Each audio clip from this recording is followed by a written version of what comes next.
প্রিয় দর্শক মণ্ডলী, চলে এলাম পাহাড়িদের জীবনযাপন নিয়ে। কিভাবে তারা এই পাহাড়ে বসবাস করে, কি কি কাজ করে, হাতে বোনা জিনিসপত্র কিভাবে বাজারে এনে বিক্রি করে, সেই সম্পর্কে আজ বিস্তারিত আলোচনা করব। দেখছেন পাহাড়ি একজন নারী কিভাবে মাল নিয়ে বাজারে যাচ্ছে। এটা রয়েছে পাহাড়ের নাপ্পি বাজার, যেই বাজারের কিছু চিংড়ি মাছ থেকে শুরু করে অন্যান্য মাছ তাদের হাতের তৈরি নাপ্পিগুলো নিয়ে এই ছোট ছোট বাজারে চলে আসে।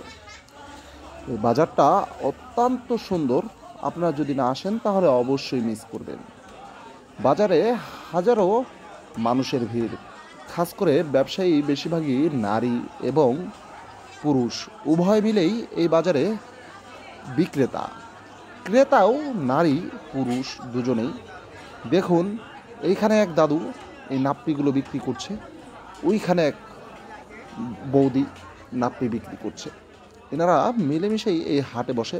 জহিরুল ইসলাম ভাই পাহাড়ি বাঙালি, ওনার দাদারা এসেছিলেন পাহাড়ে, সেই পাহাড় থেকেই উনি এই পাহাড়ে বসবাস করেন। এই দাদা, ইনি পাহাড়ি, ইনি মারমা।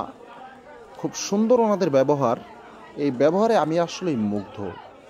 চলে এলাম ওনাদের কাছে অনেক কিছু শেখার জন্য। বাংলাদেশ ট্যুর চ্যানেলটি এখনও যারা সাবস্ক্রাইব করেননি, অবশ্যই অবশ্যই সাবস্ক্রাইব করে নেবেন।